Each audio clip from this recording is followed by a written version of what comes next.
বইয়ের সিলেবাস পাল্টাইছে সরকার, জুলাই আগস্টের বিপ্লবের ঘটনা ঢুকাইছে। কি ঘটনা করেছে সেটা এনা দেখি। এটা পঞ্চম শ্রেণীর বাংলা বই। দেখেন, হাসিনার নাম নেয়নি।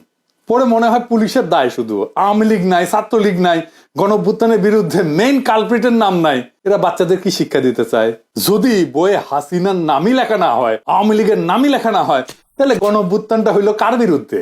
জনগণ তো হাসিনার বিরুদ্ধে দাঁড়াইছে। পুলিশ তো প্রতিরোধ করতে গিয়ে নিপীড়ন করছে। এই নৃশংস প্রতিরোধের দায় কেবল পুলিশকে দিচ্ছে। কেন হাসিনার নাম কেন নিচ্ছে না? বাচ্চাদের জানা উচিত না হাসিনা জোর করে ক্ষমতায় থাকা এবং তার অপশাসনের বিরুদ্ধে আমরা ফাইট করছি। আমাদেরকে এখনো কারা হাসিনার রাজ্যে রাখতে চাচ্ছে, যে রাজ্যে হাসিনাকে কালপ্রিট বলা যাবে না? তো কে লিখেছে? রাখাল রাহা। ওর আসল নাম সাজ্জাদুল হক। এই এত ইসলামোফোব যে নিজের মুসলমান নামটা পাল্টায় এটা হিন্দু নাম নিছে। প্রকৃতি খিল হয়েছে।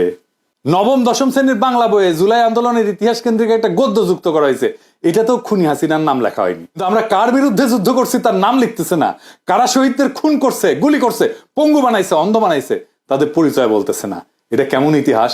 4-5 মাস না যাইতেই এই ইতিহাস বিকৃতি, তাও গণ অভ্যুত্থানের সরকার ক্ষমতায় থাকা অবস্থায়। পরে কি হবে তাইলে ভাবেন। এই বই রাগালরা ঢুকে দিবেন। হারামজাদা বুদ্ধিজীবী চাইতেছে। এবার বুঝেছেন তো কেন আমি বাঙ্গু সুশীলগের আর বামদের গেলাই।